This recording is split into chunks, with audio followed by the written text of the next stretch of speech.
Olá, aqui é o Túlio Faria Dev Pleno e nesse vídeo a gente vai falar sobre Flow Type aplicado no React, tá? Então como que a gente pode configurar aí o projeto em React e como que a gente utiliza o Flow Type para componentes, né? Então como que o que muda do JavaScript puro aí para um componente em React. Então basicamente vou criar aqui um novo projeto, então Create React App, Flow Type React.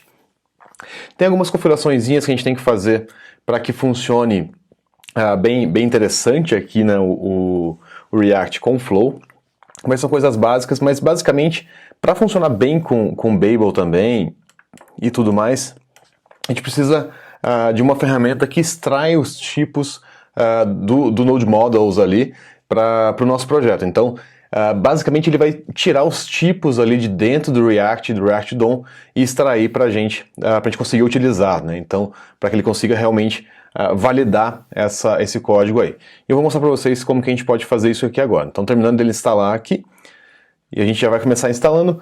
A gente tem que fazer o mesmo processo que a gente já fez anteriormente, tá? Então, com o JavaScript puro, vou deixar o link aqui embaixo, quando a gente configurou o VS Code, etc., para funcionar com JavaScript puro. E aqui, basicamente, duas dependências que a gente vai precisar. Então, Flow Type React, a gente precisa de duas dependências, então, yarn-add --dev flow bin e flow typed.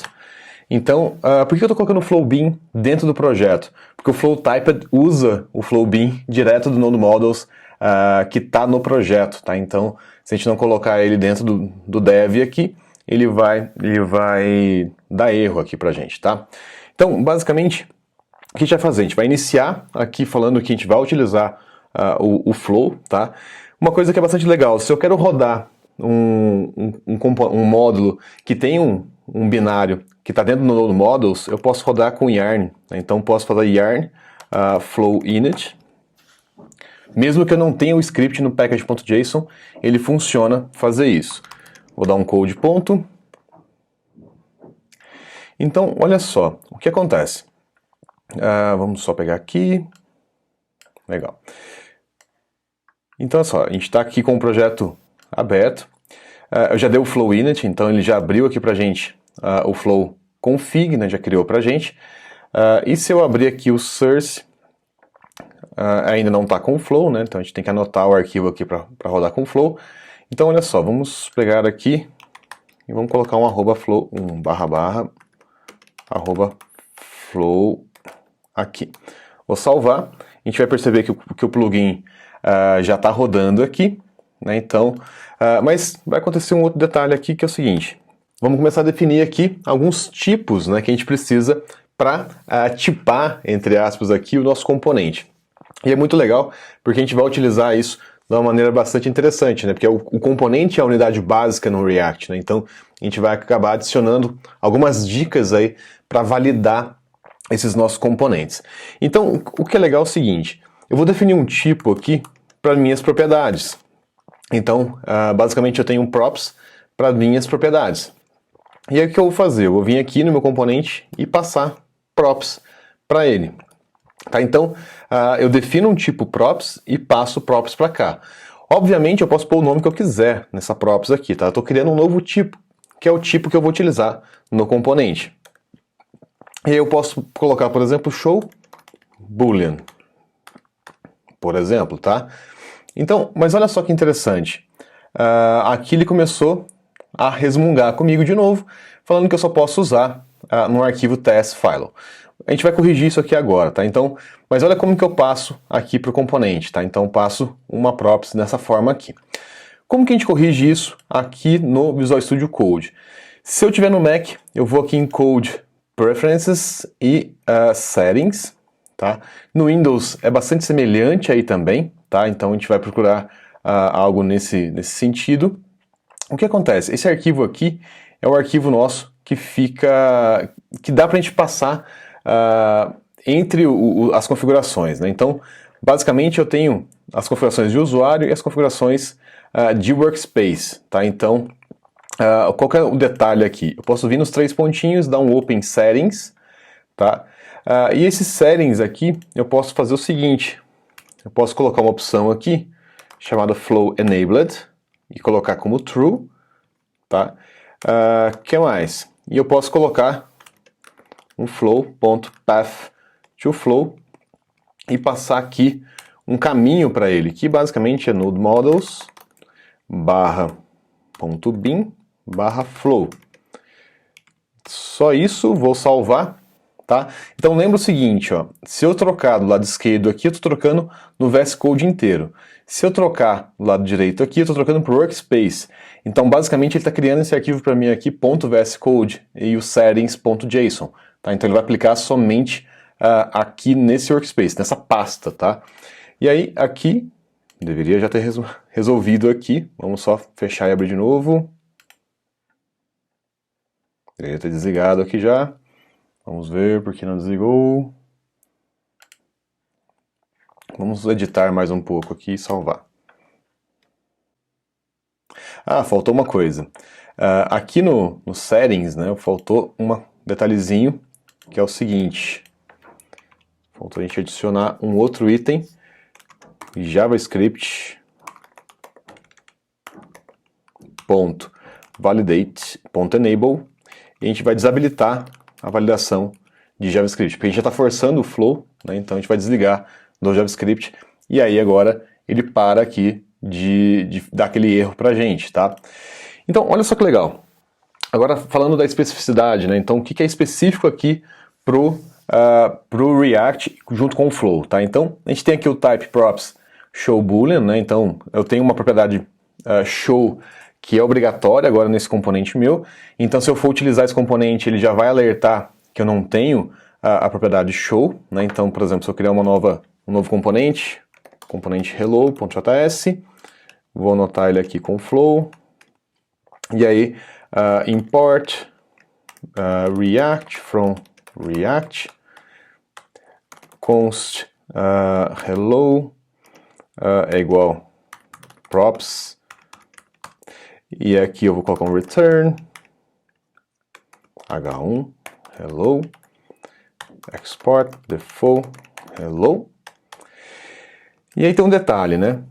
Como que eu vou definir aqui a propriedade quando acontece isso, tá? A gente já percebe aqui que ele já está dando nó, que a gente não tem anotação para props, então eu não notei o tipo de props. Tá? Então, como que a gente anota? Mesma coisa da maneira stateful, né? Então, da mesma forma como a gente fez aqui com class. Aqui eu vou ter que definir meu tipo, então type props, e vamos supor que eu tenha, por exemplo, hello props.name. Então vamos supor que eu tenho que usar aqui o name, né? Então eu vou ter name, que é uma string, tá? Então, e aí eu vou definir o tipo aqui, props. Então eu já defini meu tipo aqui. Vamos importar agora, e aqui já o flow aplicado, né? Então estou usando o flow aqui. Agora a gente vai pegar e importar esse componente aqui. Então import hello from ponto barra hello, e vamos utilizá-lo aqui. Então hello, vamos salvar. O que aconteceu aqui? A gente não pode criar hello porque ele não tem a propriedade name. Então aqui já é o flow funcionando, ele já está dando nó aqui que eu tenho que colocar o name para ele funcionar. Então ele já reconheceu para mim que está faltando. Se eu definir esse cara como opcional, aí eu posso arrancar aqui o name, sem problema nenhum. Ele não vai dar nó.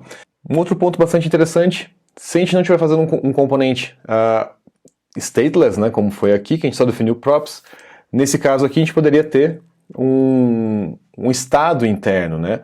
Então, basicamente, o que é importante a gente definir aqui também é o seguinte: como que vai funcionar esse componente com estado interno, tá? Então, o primeiro tipo que a gente passa aqui para ele é o tipo da propriedade. Depois eu passo o tipo do meu state. Então, vamos supor que eu tenho um counter, e esse counter é um number. Então o que acontece? Eu passo aqui vírgula, e eu vou passar agora o meu state. E aí eu posso vir aqui e falar como que vai ser o meu state.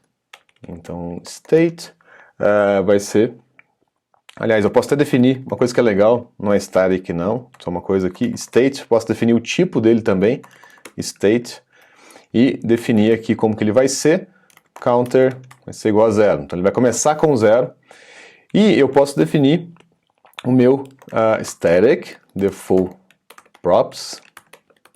Por que o default props é estático e o state não? Porque o state ele fica na instância, já o default props ele fica como se fosse no formato do componente, tá? Então por isso que ele é estático aqui.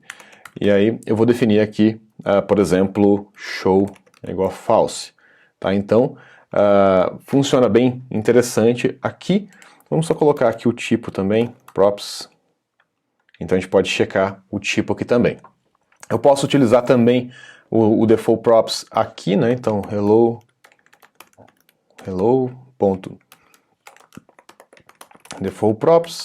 props e colocar aqui um name. Tá? Então, basicamente, flow a gente vai aplicar dessa forma. Tá? Então, no componente que tem estado, a gente vai passar props e state, e a gente passa os dois tipos. Se eu não tiver nada em props, é só apagar o tipo, mas eu preciso passar um tipo vazio para ele aqui. Se eu não tiver state, eu não preciso passar aqui, né? Nada aqui na frente. E eu posso definir as propriedades padrão dessa forma, já passando o tipo, e o estado aqui. Caso o componente seja sem estado interno, é nesse formato que a gente faz. Outro ponto que é bastante importante também, na hora de a gente importar o componente aqui, é legal a gente fazer a importação de tudo. Peraí, vamos trocar aqui. Então a gente importou o componente, depois a gente pode importar tudo from React. Essa é uma prática, aliás, as React from React. Essa é uma prática recomendada aqui para o Flow, para que importe os tipos, tá? Então, ao invés de importar só o React, a gente importa tudo do React para ele trazer os tipos para a gente, tá? Outro ponto que é bastante importante, se a gente adicionar alguma dependência nova, a gente precisa rodar o flow typed para extrair as dependências novas. Então eu preciso rodar o flow typed ali, que é mais ou menos assim, yarn flow typed install, tá? Então ele vai extrair para a gente os tipos, tá? E aí, o que acontece? Toda vez que a gente rodar ou instalar uma dependência, eu preciso rodar isso porque ele vai extrair dos node models os tipos que eu posso utilizar. Uma maneira que facilita um pouco aqui a nossa vida é o seguinte: depois que ele instalar uma dependência, a gente rodar esse cara para ele extrair para a gente as dependências automaticamente. Então, o que eu posso fazer? Eu posso vir aqui no meu package.json e colocar um cara que faça isso. Tá? Então, aqui nos scripts, eu posso criar um cara post install, e esse post install ele vai rodar um flow typed install. Então, depois que eu instalar uma dependência, ele vai rodar o flow typed install. Vamos testar se está funcionando esse cara. Yarn add axios. Ele tem que parecer uma mensagem parecida com essa daqui de cima, que ele passou nas dependências extraindo os tipos. Ó, generating stubs para os tipos. E olha só que legal. Ele já está procurando, ó, e já instalou, ele já procurou os tipos para a gente, ó, do axios e tudo mais. Então, toda vez que a gente instalar uma dependência nova, a gente vai conseguir ter acesso aos tipos que essa dependência possui ali, porque o flow type está extraindo para a gente. Então, já fica automatizado aqui, né? Fica bem mais fácil a gente não precisar fazer isso toda hora na mão, tá? Bom, pessoal, basicamente, esse é o processo que eu estou utilizando nesse projeto no exterior, tá? Então, a gente só configura isso, configura tanto o editor ali para reconhecer o flow para React, né, o flow genérico, desabilita aquela função de checar o JavaScript, né? Então a gente não valida o JavaScript, e a gente utiliza o flow typed para extrair esses tipos das dependências, e o flow já direto dentro dos dev dependencies para checar, fazer a checagem aqui para a gente. E, obviamente, quando é um componente sem estado interno, a gente utiliza dessa forma, e quando ele é com estado interno, a gente utiliza dessa forma. É muito legal que já dá para a gente pegar bastante erro na medida que a gente está construindo o código, tá? Então, é bastante interessante essa análise estática do código que ele faz. E uma outra dica que é interessante, a partir daqui, né, então, os métodos, etc., a gente vai seguir o fluxo normal do flow, né, então, setando os tipos normalmente. Então, se eu tenho um parâmetro aqui para um método qualquer, handle ok, opa, por exemplo, eu vou passar o meu tipo aqui, né, então, sei lá, vamos supor que fosse props aqui, eu passaria normalmente os meus tipos aqui para ele, tá? Então, não tem diferença a partir daqui. A única diferença que a gente tem é basicamente aqui na definição do componente. Bom, pessoal, é isso. Se você gostou desse vídeo, deixa de curtir, comentar, mandar para o amigo. E se você não é inscrito no canal, se inscreve agora, tá? Clica no sininho aí e aproveita para receber sempre as nossas últimas novidades. E eu vejo você num próximo vídeo. Até mais!